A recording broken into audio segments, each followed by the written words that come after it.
Hello, everyone. My name is Joanne Lockwood, and I am your host for the Inclusion Bites podcast. In this series, I have interviewed a number of amazing people and simply had a conversation around the subject of inclusion, belonging, and generally making the world a better place for everyone to thrive. If you'd like to join me in the future, then please do drop me a line to joe.lockwood@seechangehappen.co.uk. That's S-E-E changehappen.co.uk. You can catch up with all of the previous shows on iTunes, Spotify, and the usual places. So plug in your headphones, grab a decaf, and let's get going. Today is episode 95 with the title Navigating Challenging Conversations. And I have the absolute honour and privilege to welcome Michael Dodd. Michael describes himself as a recovering journalist and media communications specialist. When I asked Michael to describe his superpower, he said, being able to ask tough questions in real interviews and enabling people to give great answers. Hello, Michael. Welcome to the show. G'day, Joe. Great to be here on Inclusion Bites. Great to have you. We've been planning this for some months, so I'm really pleased we finally got it to happen. So, Michael, you're a recovering journalist and you're used to helping people answer tough interview questions. So how does one go about navigating the challenge of having challenging conversations? With a bit of forethought, ideally, rather than just plunging in and saying what pops into your head. So one of the arts of interviewing people, which is what I had to do when I was trained by the Australian Broadcasting Corporation to put people under pressure, particularly politicians, but business people and others as well in media interviews, is to actually ask questions which they don't really want to answer quite often. And these days I'm much more popular because I actually help people ahead of media interviews or ahead of tough conversations they might have to have with clients, with prospects, with even their own people, let alone tax inspectors. And the idea there is to get them to be thinking about things in advance. So they're thinking about the messages they want to get across to the audience, which may be to one asker, or it may be to a massive audience beyond that in the case of media. And it's all about thinking ahead. What are the tough questions they're likely to ask? What we call in the world of Australian journalism, blowtorch on the belly questions. And if you think about those in advance, it's often a lot easier to get across what's in the mutual interest of you and the asker and any wider audience to keep everyone happy. So typically in this kind of the world of work, the challenging conversations probably around performance, redundancy, reprimanding somebody for something. And a lot of people, when they become a manager, don't think about this people side. They think it's all sweetness and light and being in charge and everyone will do as they're told. But the challenging conversations is a learned skill, and I'm sure you'd agree with that. Absolutely. And if you're dealing with people on your own team, taking them with you is not automatic. And you've got to make sure you do that. So one of the arts of giving great answers is to get your head in the mind of those who you're dealing with, whether they're asking you questions or waiting for their reprimand or whatever it is. And if you can get into the mind of the person who is your target audience, then it's so much easier to tell them not what they want to hear, what they need to hear, and what's in your and their mutual interest for them to hear by thinking it through beforehand. So a lot of my work is to do with media, helping people go on BBC programs and CNN programs and to be thinking ahead rather than just be thinking, I hope they asked me the right questions, because journalists typically think it's their mission to ask you the wrong questions and you need to be ready for it. But what I found, the more I've worked, particularly with chief executive organizations, that's organizations where you get a bunch of chief executives working together to try and help improve their own performance. What I found is for them, it's not so much media, which is their number one concern when it comes to giving great answers to tough questions. They typically think, well, what am I going to tell this person who I'm hoping will become a customer? or what am I going to tell the official inspectors? Or if things go wrong, what am I going to tell the official inquiry or the courts? And the same principles apply, where it's really important to actually get across a message for any particular occasion and to get across what you're planning to say, not what you're just thinking about on the run. I mean, people who watch great media interviewees often say, oh, they're really good at thinking fast on their feet. And the truth is, often they're not. But what they are good is at thinking ahead before they do the interview what they're going to say, and actually, when the right question comes up, saying that rather than saying what I hope I can say and getting themselves in a mess. So planning, preparation, and practice is really important before all important business conversations.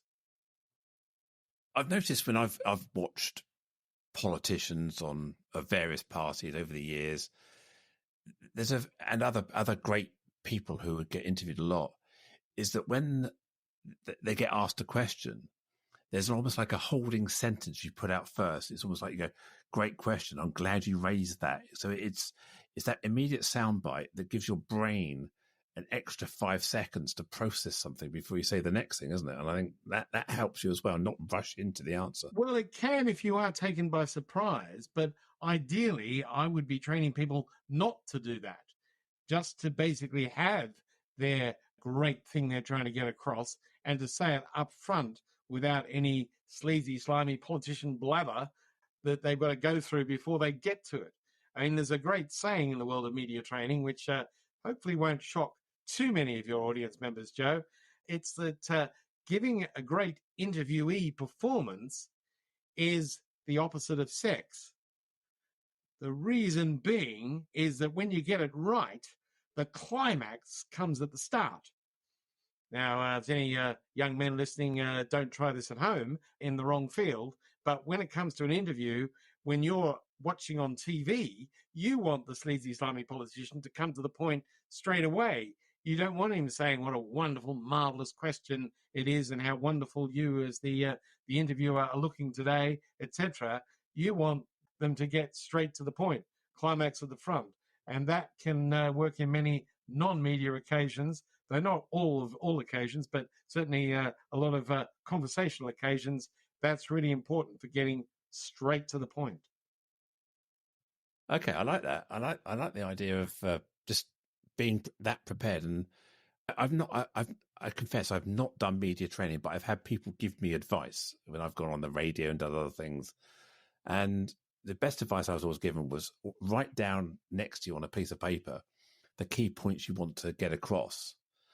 And whatever they ask you, you answer the questions you want to answer rather than their question, or you fit in your answer that you want to get across, not as a direct response to their question, but as a trying to give my message across rather than their message. Is that something you would talk about? It's certainly something I talk about and get asked about. And the trick is you're trying to do both, answer the question and get across a message that's on your agenda for that particular audience. And there is a way of doing that, ideally every time, because, if you watch BBC's Newsnight or some other tough question asking program, an audience member is pretty quick to judge, yes, that person is honest and reasonable and addressing the question that the audience want to know, asked on behalf of a competent interviewer. And they don't want a lot of blather, and they also don't want a politician setting their own agenda. They want them answering the questions that the question asker is asking on their behalf. And so ideally, when you're trying to get it right as an answerer, you should be dealing with the question because people are asking the question for a reason.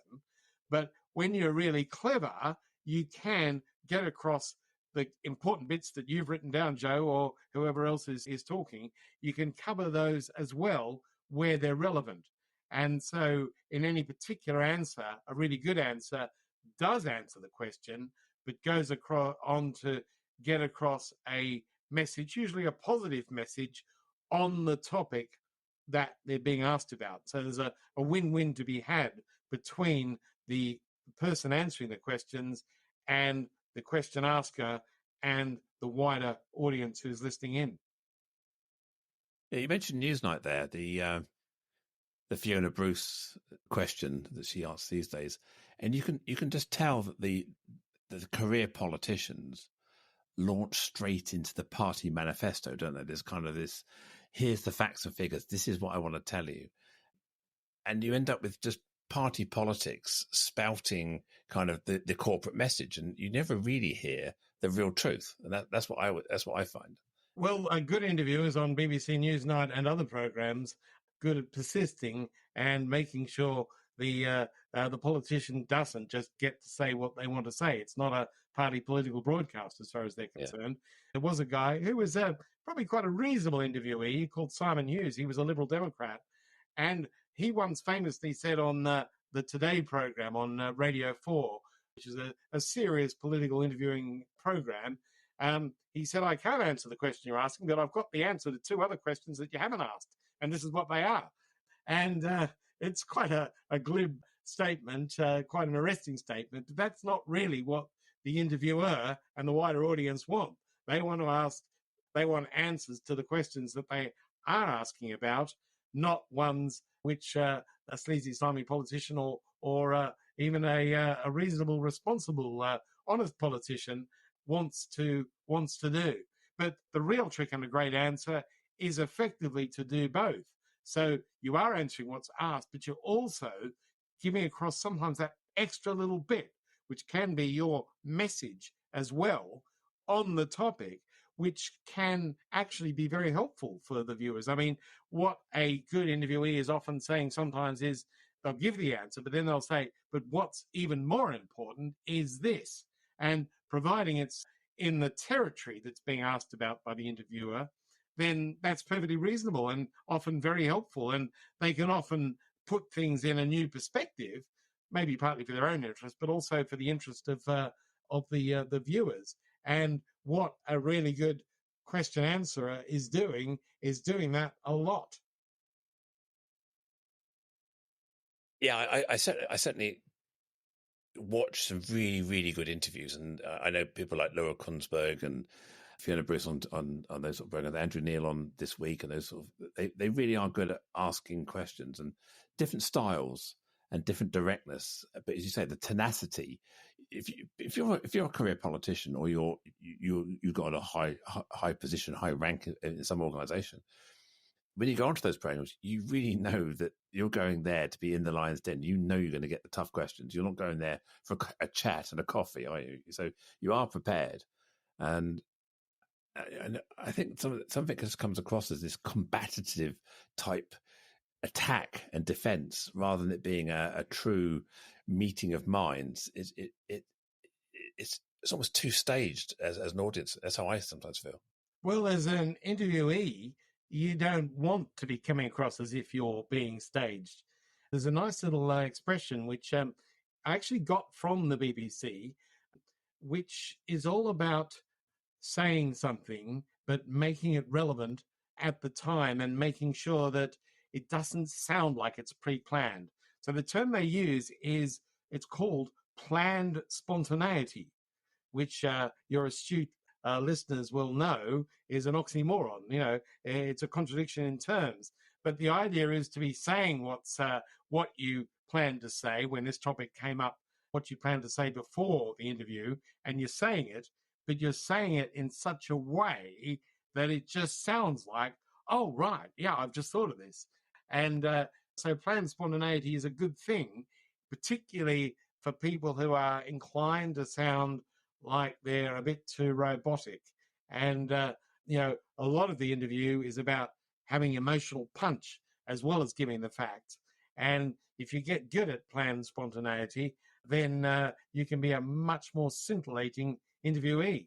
Hopefully I'm doing this with you, Joe. Give me a score. Of course you are, Michael. Of course you are. Very spontaneous. I mean, where are we now? We're closing out 2023, and I'm sure most people who are listening in the UK will have heard Rishi Sunak, Boris Johnson, et al., if you like, talking about COVID and the COVID years and the inquiries. And there's been some shocking, I'm going to call them untruths or misinformation coming out. How does anyone manage to lose all of their WhatsApp messages every time they change their phone? You think that this was really, really kind of phone 101, isn't it? This is kind of like the very basics. Don't lose my messages. Don't lose this. But all of a sudden, conveniently, they've gone. And do they really believe the public believes them?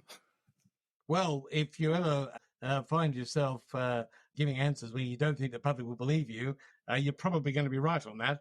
You're probably not going to be believed. And, part of what you want to be doing as a person answering questions is to be believed, not just because you're telling the truth, but you're saying it in a way which is credible. It's enhancing your credibility.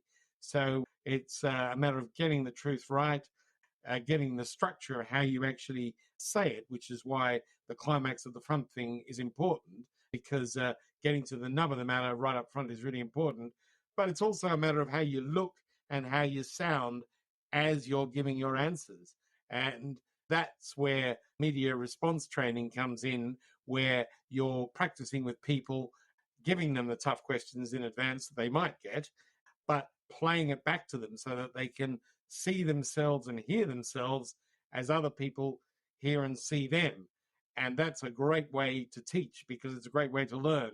If you can actually see on the camera that you're looking nervous because your hands are shaking, or you're wiping the sweat off your brow as you're talking, or you're trying to project being in control, but your hands are kind of telling a different story, it's really important to have your body under control and have your voice under control, so that you not just are telling the truth, you are sounding like someone who is telling the truth. And allied to that, apart from your actual performance, is often, I mentioned earlier about getting across a message. When you've got a message to get across, it's typically an abstract thing. But what you want to be doing as a great communicator is putting a picture in people's minds, a real picture, so that they can actually see what you mean. So if you're talking to your media audience, or maybe your own audience inside your own company, and you're an important person in the company, what you want to be doing is getting across, say you might be saying, well, we're making some changes to make the company better. And your people might think, well, I've heard other people say that. It may or may not be true. But if they can then give a real life example of one of the things that they are doing that paints a picture in people's minds so they can see it, then bang, it's believable. So, I'm making this up on the spot here. This is not planned spontaneity, but I mean, if the company boss is saying, well, we know that workers work better when they're well fed on really nutritious, healthy food, which tastes great as well. And we're going to be putting this into practice. And in fact, we've already started, because you've noticed that our company canteen has cut its prices to make the food available for whoever wants it. And also they've upped the nutritional content of what they're doing. And we've got top chefs in there making it particularly tasty. And the audience saying, oh, yeah, that's right. Lunch yesterday was fantastic. So what the communicator is doing is ideally not just saying a message, but backing it up with a real life example, which what's in communication terms is hitting a resonant chord. So it's basically activating the brains of the listeners who are saying, oh, yeah, lunch has been really good this past week with this new chef who's come in. And so, bang, what the person is saying is really connecting effectively with the audience. Yeah, I get that. So you're signposting these messages that you're trying to follow through on, and selling a vision, selling a dream as well. And well, yes, but ideally, it's not just a dream or a vision, but you're backing it up with real facts. So that's where the painting the real pictures comes in, which may be real life examples of something which has happened, or it might be a real life example of something which is being implemented now. And so, if we're talking about, a fantastic new recreation room, maybe the builders are sort of coming in this morning, and you can see them all up there on floor 13 or whatever, who have brought in the new table tennis tables and the new dartboards, and the new exciting electronic games, and you've probably seen them this morning all being delivered just in time for you lot to play them. So you basically always want to make sure that your messages backed up with real life examples which are happening, or if you're talking about the vision thing, as President George Bush the first in America used to say, the vision thing, which he had trouble with, it's actually putting that real picture so that people can actually see the same vision that you're talking about in a way that's real and believable, and that makes for good communication. Yeah. One of the things I struggle with is having the conversation to tell someone I want to have a conversation. Because if you're trying to tell bad news or challenging news, you want to set the scene. Can we have a quiet moment later, or a quiet moment in a minute? And of course, the first reaction to that is, so what's wrong? What do I need to know? And you try not to signpost too much the conversation and make it sound too bad or too good. Or so how can people sort of signpost the need to have a chat and feel comfortable about setting that scene without giving too much away and losing the impetus of the conversation? There's a great professional speaker called Anthony Steers, who you may have come across, Joe, yourself. We're in an organization where you, I, and him are all in it. And Anthony has this great concept of permission to speak. And it's basically like, say, if you're making a phone call and you're going to have that conversation, it's no good just bursting into it. The climax of the front thing I mentioned earlier has to wait a bit, because you want to make sure that it's a good time for the person. You've got their attention before you're raising what can be a highly emotional topic. So actually to be saying at the start of that, is now a good time to talk about your glorious future career in this company, and getting their buy-in on that means that when you've got some points to make, a couple of which may be constructively critical, you've actually got them there and they've committed to giving you the time to go ahead and discuss it. So you're not putting yourself in a position as the instigator of this tough conversation where you're not making it too easy for them to say, sorry, I haven't got time now, I've got to go home, I've got to pick up my kids, or whatever it is. You're getting buy-in right at the start before you're raising the big issues, and setting the scene correctly is really helpful for when you're getting to the substance of the issue. So kind of we need to have a chat. When would be a good time for you is a good lead into that. Absolutely, yeah, that's so much better than, you've got to be in my office right now, when they might be working on something that's massively important for the company or massively important for themselves, and they won't be able to focus on it. So, yeah, getting that permission to speak at the right time is a great concept. And so I would recommend it ahead of, tough conversations, which could feature blowtorch on the belly questions and even, brilliant answers. If the scene is set right, it's so much easier for a win-win to be established between the two principal people taking part in the conversation. Yeah. I've been naughty in my life, as most of us have, and I've been on the receiving end of challenging conversations, and I've experienced mastery, for want of a better way of describing it, of people who are able to effectively lead you down this tunnel, and there's nowhere to escape from it. You basically they're very good at asking the questions, so they've obviously got an agenda. They know where they're trying to get the conversation. And all you can do is tell the truth or lie, I guess. And those are the two options. And if you want to tell the truth, they just keep honing in. And I've noticed this as well. They start by describing a big picture, and then ask you to sort of re-explain a smaller part of that picture, and then a smaller part of that picture, and a smaller part of that picture. And eventually you get to the end, and you're focusing on one tiny detail, but you started massive. And I found it's a really great way of getting me to hone down on the answer they wanted.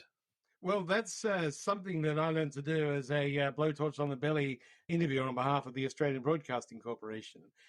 Often, supposing you mentioned someone called Boris Johnson, a British Prime Minister who is lovable to some, but critics have said quite rightly that sometimes he has an interesting interaction with the truth. And so when you're interviewing someone in that league, it may help to be start when you're actually into this conversation by asking that general question, like, is it important for prime ministers to always tell the truth when they're dealing with important matters concerning health, right? So typically, what might happen next is they'll say, oh, yes, that's important. And then in that sort of focusing down thing you mentioned there, Joe, you're then saying, well, why was it, when you made this particular announcement about the COVID crisis of the early 2020s, did you say this when the truth was that?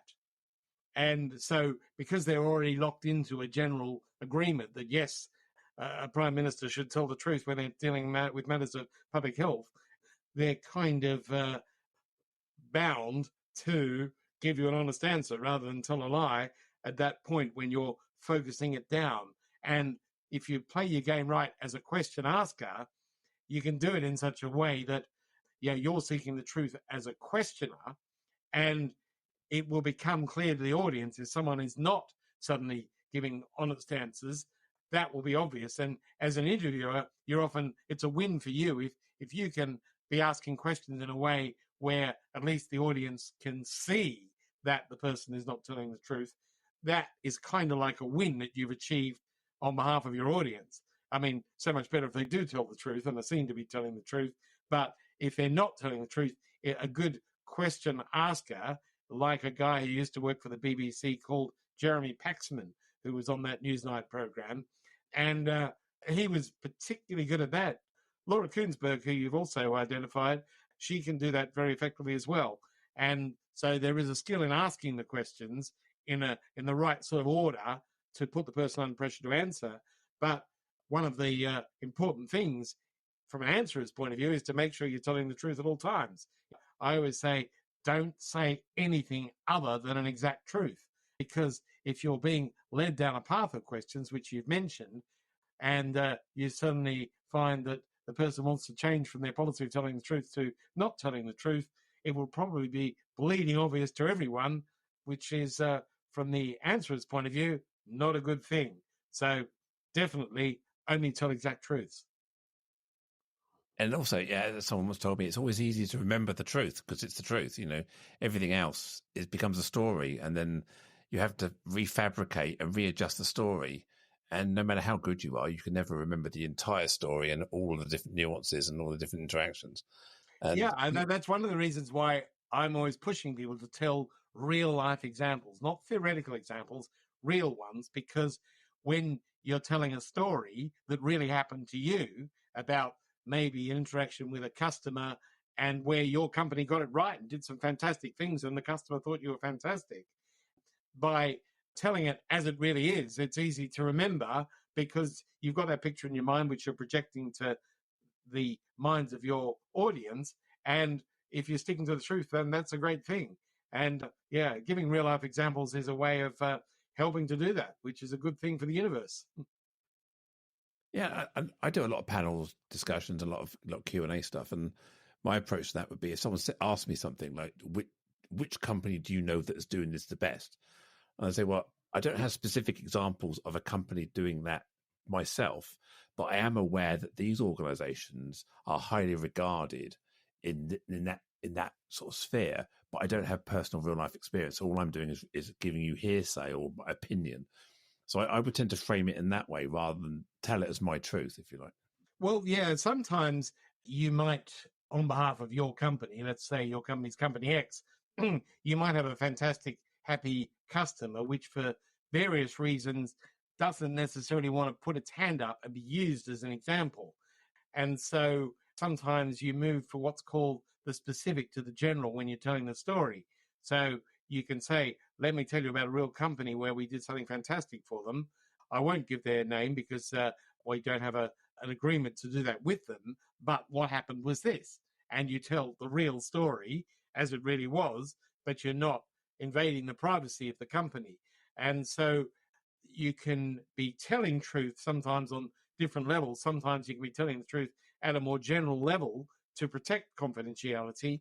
But sometimes it's necessary often when you have got permission to actually tell some absolute nitty-gritty details which give credibility to the story and meaning that the listeners can only be concluding, oh yes, this has to be true because it's so detailed and specific. So there is a plus as a communicator to be telling real life stories with some really good nitty gritty details that add to the credibility of you, the person trying to get across your message. Yeah, no, I like that. It's a really good technique. One thing I've also wonder sometimes is when you're being coached to give great answers or competent answers, I sometimes wonder the echo chamber, if you like, in which the people are coaching them in. Is everybody caught up in their own self-truth and their own kind of minority view, or they all try to talk themselves into, yeah, this sounds believable. But when you actually take it out to the light of day, remember the public was thinking, how could anyone ever believe that? So did the circle of advisors sometimes create this problem and this myth of belief, if you like? I think there's potential for that. I mean, if you take someone who, by sort of universal agreement, went on television, I think it was that program Newsnight you mentioned earlier, BBC program. It was a guy called Prince Andrew, known around the world, and he was asked some very tricky, very clever, very specific questions. And I think, and this is Dodd theory, I don't know this for a fact, but that he had some kind of coaching, but it wasn't very good. And I suspect it got locked into that circle. So at one moment, I won't give your listeners all the details, but it's still there. I've checked. It's still there on the internet. If you want to Google it, put in Prince Andrew, Emily Maitlis, BBC Newsnight interview, and it's all there. But there's one time where he's trying to show that a witness who's been giving evidence against him in the court of public opinion wasn't telling the truth. And she was saying that when she was dancing with him before various activities, which as a prince he shouldn't have been engaging in with her, happened, she was saying he was sweaty. And he was saying, because of his heroic actions in the Falklands, that he couldn't sweat. And yeah, there are pictures all over the media of showing Prince Andrew looking very sweaty indeed in certain circumstances. And it just didn't quite ring true. So, the truth needs to guide you. And if, getting back to your circle of advisors, if they did that in practice with him and they say, oh, Andrew, that sounds great, it didn't pass the court of public opinion. So what I typically do when I'm working with a company is, say I'm working with the sales team who are obviously trying to make the company's products look great and sound great, but also credible. I will typically get, by agreement, the chief executive to pop in and say, we've been working on it all day. Get the chief executive to come in at 3:30 or 4 o'clock in the afternoon and have a look at the answers they've been giving. And that's a really good kind of reality check, which sometimes doesn't happen. So he might be saying, listen, George, what you're saying there sounds great, but you've got to remember that that particular product, has got this particular flaw that you need to be honest about. And you're getting that kind of reality check to stop that groupthink happening. So, when you do hear someone giving answers that you think a reasonable person would just say, that can't possibly be true, that circle of sort of incestuous advisors who have got into a groupthink stage could be happening. So my aim is to typically work with a videographer who plays stuff back, and the person themselves can see it, and they're often pretty good at saying, yeah, I need to improve that answer. I need to change what I'm saying on that to make it more credible, and to show it to outside people, within the circle, but not there for the advice, to give an objective reaction. And that can make them all the sharper and all the better when they have to do it for real. Yeah, I get very frustrated at people who fail to recall conversations or detail or things that have happened, or I don't recall, or I'm not sure about that. I don't remember, and I wonder whether I really trust a prime minister or a cabinet member who can't remember what they did a year ago in terms of a big decision. You think, well, hang on a minute, but you can remember this, and this, but you can't remember that. It's like Prince Andrew. He can remember exactly where he had that pizza, which town it was, who he was with, the shoes the waiter was wearing, and how much the bill was, but he couldn't remember certain other details. So it's almost like this specific learnt story, and everything else is kind of just vague, isn't it? Yeah, Yeah, and as a media trainer, you've just got to be aware of that. And I generally find, and most people, and it's partly influenced by the fact that, yeah, they might be going on TV where everybody can see what they're saying, including people in their own team who know where the bodies are buried. And that normally concentrates the mind. And generally, when I'm training people, I find them, overwhelmingly very honest, which is very good, which is what you're trying to get to, honest and credible.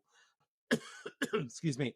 So what you want to be doing in the training is to be subjecting them to, when they've got the thrust of what they're going to say worked out, to be throwing in, as the trainer, surprise questions which they weren't exactly expecting.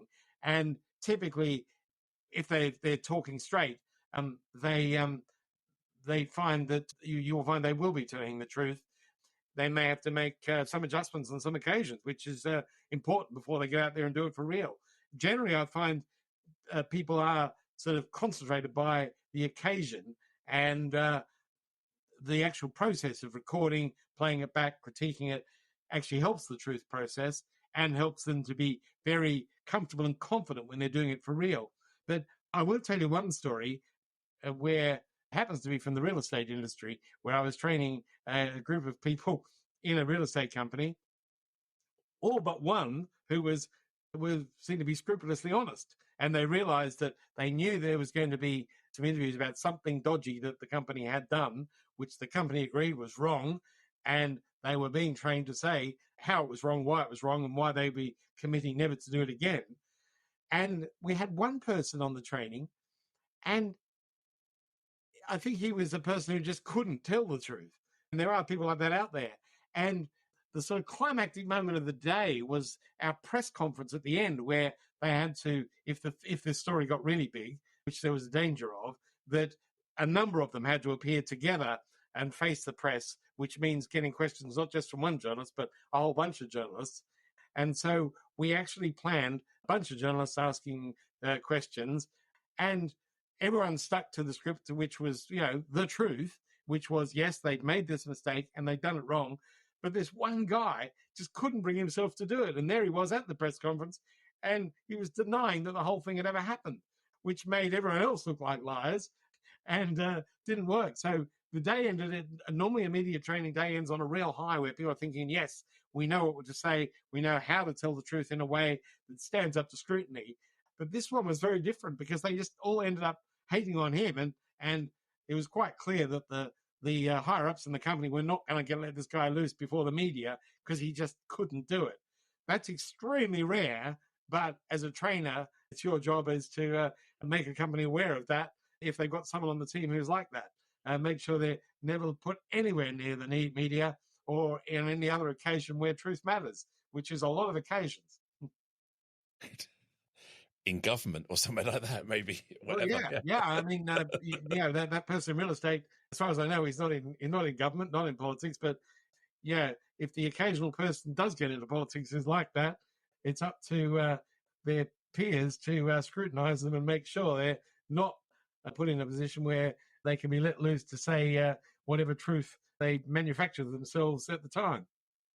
Beware. Yeah, we've seen this recently. I mean, there's a couple of other car crash interviews that I can recall in the recent times. One is the Captain Sir Tom Moore Foundation, the building of the aqua spa, aka a swimming pool, and the misappropriation of lots of money and siphoning off expenses, for want of a better word. And then we had the Baroness Moan PPE interview, which again was another car crash. And for me, both of those had an element of privilege and arrogance and inhibition around them, where they believe their own PR, and they believe that people would believe them. And clearly the public opinion was completely opposite. And I think you mentioned earlier about telling this story and painting these pictures of the truth, and they're filling that in. And these people didn't do that, did they? Yeah, clearly not. And in the case of Baroness Moan, I mean, during the course of the interview, I mean, there were remarkable moments of honesty, which I believe which was that she was saying that she had repeatedly told lies to the media, and which, give her some marks for honesty about being dishonest.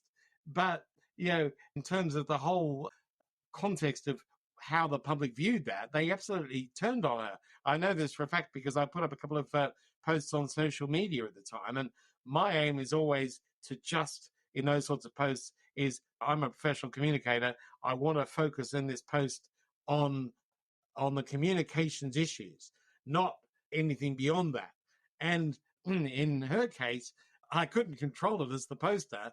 And while I was saying, I want to sort of discuss, how well she did in the interview and what lessons can be drawn from it, there was an amazing amount of vitriol from, ordinary members of the public who were, wanting all sorts of terrible things to happen to her as a result. Now, it probably was a result of her communication strategy, but fundamentally, they were wanting her to be taken out of the House of Lords, for example, which a right-thinking person might well think. But for me, trying to marshal the conversation on just the communications issues was a bit of a fail. And, the test she didn't pass was the social media test in terms of people believing her. And I suppose having set it up saying, well, yes, I told all these lies to the media. And then she made a point which wasn't really very endearing about, it's not a crime to lie to the media. The court of a public opinion may agree with that. That's not a crime on the books, but you can't be sent to jail for that specifically. But what does it do to your own credibility? In her case, not very much. And a price has to be paid for that. Yeah, as a baroness, as a peer of the realm, responsible in the House of Lords for law setting, governance, arbitration of right and wrong, lying to the media is actually lying to the people. Yes, absolutely. Not the media. And that's a really important point to make. And that's one of the virtues of media training, where ideally you can play it back on a big screen and like a very modern big television set, and people can sort of see that, well, if I said that and I didn't get it quite right, it's there on the big screen for everyone to see. And everyone I know will be telling me that what I said wasn't accurate, and the shame of that. And it's a great process in a way, because it encourages this fundamental principle of only saying exact truth. If Baroness Mohn had been through that process properly, and maybe, I don't know what she had in the way of advisors, they clearly weren't collectively very good. She may well have taken a different approach. And as you say, sometimes there is a kind of arrogance in people who have put a false picture in their head, and they think, well, if I believe it, I can make everyone believe it, and it tends to come unstuck. So a good media training process picks that up and helps them before too late it is. I did a TV documentary several years ago on Channel 4, and we spent a lot of time being interviewed, and always in the back of my head was, I call it kind of like the mum test. Would my mum be proud of me? Would I be proud if my mum was watching this? So that was kind of my moral compass around telling the truth, not oversharing, sharing the right amount, but knowing my mum was going to watch it was always my kind of benchmark of understanding of the world, if you like. Well, it's probably a very healthy approach. So, I might be guilty of using the same principle with people that, think about someone who is in the company who knows really well, because they've been in the company for as long as you have, and they know all about the good things the company's done and a few of the bad things as well. And I suppose if I go back to the real estate person who wasn't telling the truth, if you could get them to be thinking, well, what would person X in the company be thinking when he sees you on that TV screen saying something that he knows is not true and is not true, wouldn't it be best not to say that? That may prove to be persuasive.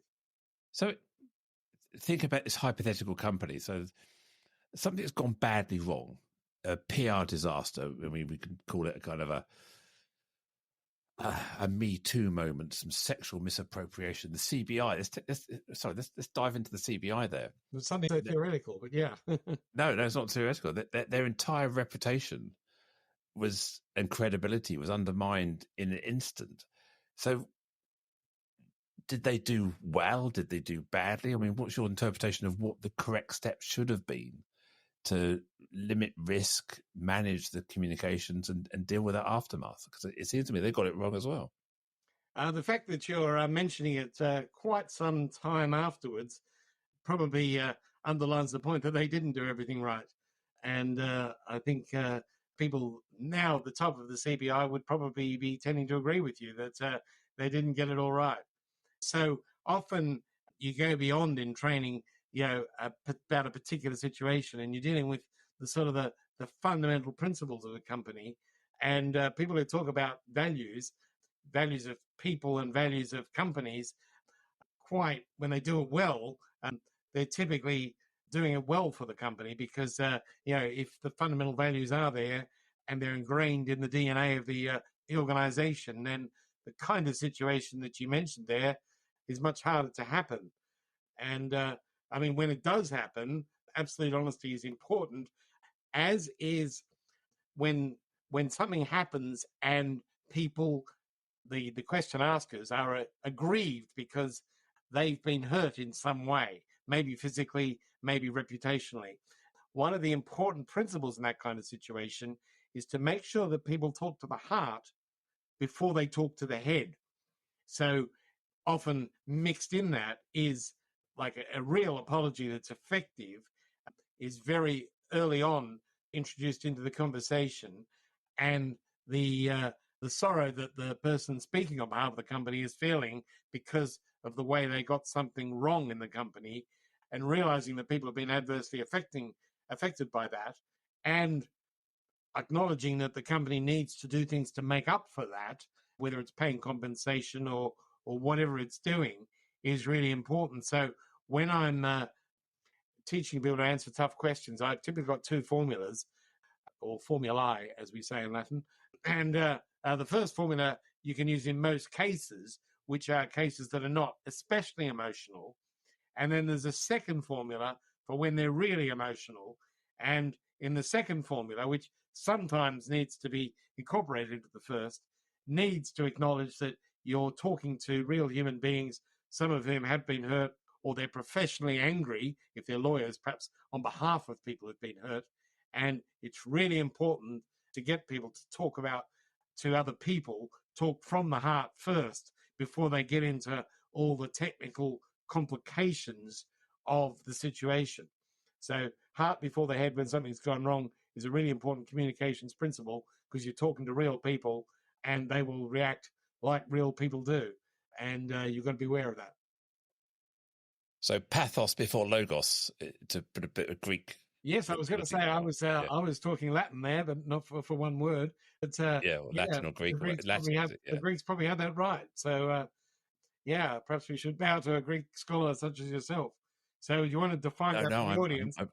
The pathos is that's to do with empathy and sympathy. Is that right? Empathy and sympathy are different sides. Yeah, But it's recognizing logos is the logic element. Yeah. Yeah. So you're saying talk to the heart, not to the head. Yeah. Pathos is the heart. The head. So you do need to get around to talking head. But typically, if someone is worked up about and they're questioning you about something which has affected them, maybe they've been injured in a company explosion which should have been prevented on the production line or something, and they're really angry that they haven't been properly compensated, and they're in a discussion with the managing director, probably the new managing director, then the new managing director needs to talk to their heart first before the head, because once they've actually got across the emotional points they're trying to make, then the human brain on behalf of the aggrieved person can then cope with the logos, as you say, the logic of the situation, and listen to it in a more calm, peaceful state of mind, having had their emotions touched first.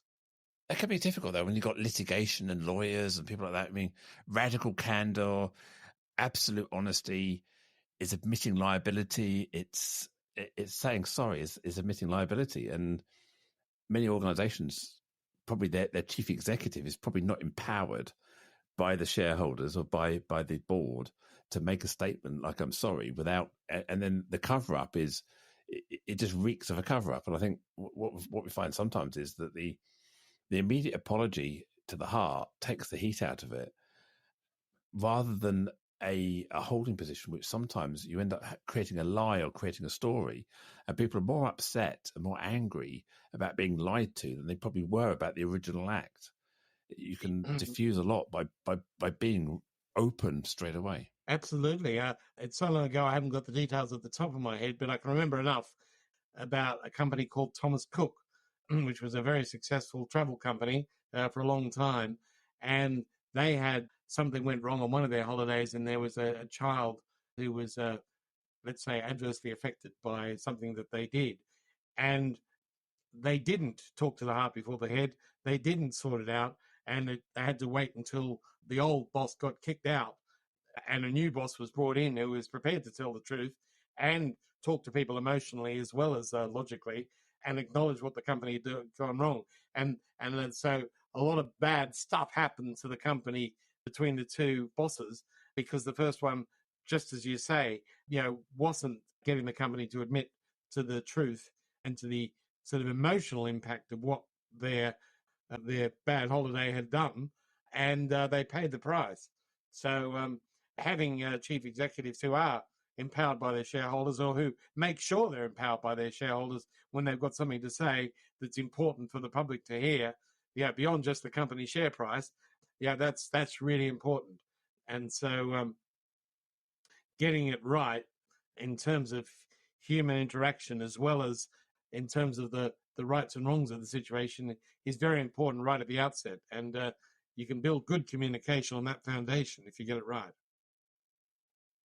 And it's so much easier for the new person to come in and just dump all of the problems on the person who just left, isn't it? When you think about football management, the football manager leaves, new person comes along, all the reasons everything was bad was that other person. So you can just demonize, throw them under a bus, and bury all the communications issues, all the problems you ever had, and saying, I'm the new person. It's different under me. They were the bad person. And I guess that's why we see companies hanging people out to dry sometimes, because it's easier to lose that news that way, isn't it?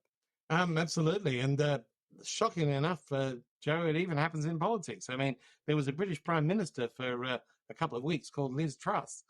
And she made some very bad decisions in her limited time in office. And exactly what happened to the football manager there happened to her. She was, she ultimately saw that it was time for her to go, and she went very quickly. And then the new Prime Minister, a guy called Rishi Sunak, who at the time we're speaking is still the British Prime Minister, he's come in as the new person to try to sort of fix up some of the economic problems caused in those chaotic 2 weeks of Truss Prime Ministership. So it happens in politics, happens in business. And, making sure things pass the truth test early on for any organization, political or business-wise or other, is really important when you're trying to communicate your way to success. Yeah. I don't know if it's canny by design or just by coincidence that the Truss intervention of 45 days or however long, less than 50 days, created a fire break between Rishi and Boris. So if Rishi had taken straight over from Boris, he couldn't have escaped that regime because he was part of it. But the Truss created all that confusion, which allowed Rishi to come along, bury everything under Truss, and almost ignore Boris and come out the other side as being a new person. I don't know whether that was design or just good luck for Rishi. Yeah, well, if there was a great Machiavellian mind in the British Conservative Party who actually planned that, with hindsight, you might be saying, well, that set them up better than they would have been without those chaotic Truss days as Prime Minister. But I suspect politics being what it is, it wasn't quite as planned deviously as that, and hasn't been quite as successful. There's certainly, when you're trying to replace one regime with another, having a short intervention from someone else in the meantime can be successful. I mean, you'll notice sometimes in the business world, sometimes you'll get the chair of the company will become the chief executive for a short period of time before handing over to someone else. I think that happened with BP once, and they got themselves in a media mess over a massive disaster to do with leaked oil on the beaches of the coast of America. And the chair stepped in and was boss for a little while before handing over to someone else. And that same kind of firebreak effect, which I'm not sure how well that was planned. It probably wasn't, but it did ultimately get the company in a better position and a better position to tell the truth to the public, having got a sort of a not so credible person at the top out of the way, not in one bite, but in two. I think it's probably true to say that the ideal candidate to take the business forward is not necessarily the ideal person to deal with the problem you've got right now. So that fire break, putting an interim in to deal with that situation, better at talking to the press, better at being in that environment, is not necessarily the person who's going to take over. And I think that's probably a very good strategy to find the person you really want for the future and then deal with the problem now differently. Yeah, I mean, just in individual terms, there's a saying which you hear a lot these days, which is you hear it a lot because it's true. I think, what got you here won't get you there. And so your skills as an individual, which got you to your standing today, may not be great for you for the next 20 years. So you need to improve and learn and change. And I think we can apply the same thing to companies in a way, where what got the company success and the people who mastered that success may not be the people to take it into the future. And sometimes you need that interim little change in order to put you on the right track. Michael, it's been absolutely fascinating talking to you. And I know we could keep talking, and no doubt we'll bump into each other at a PSA meeting sometime in the next month or so. So thank you so much. It's been an absolute honour to have this conversation with you and learn a bit more about challenging conversations in the media or elsewhere. Thank you. That's great. Well, hopefully in your next media conversation, Joe, with the mainstream media, it'll work out all for the good. Yes, I hope so. Well, thank you for listening. You, the listeners out there, thank you for tuning in. Thank you for getting to the end. And hopefully you've taken a lot of inspiration from this. If you're not already subscribed, please do subscribe to keep updated on future episodes of the Inclusion Bites podcast. That's BITES. Please share the love. Tell your friends, tell your colleagues, because I've got a number of other exciting guests lined up over the next few weeks, months, and hopefully even years. And of course, if you'd like to be a guest, I'd love to hear from you or any suggestions or feedback. So joe.lockwood@cjchapman.co.uk. And finally, my name is Joanne Lockwood, and it's been an absolute pleasure to host this podcast for you today. Catch you next time. Bye.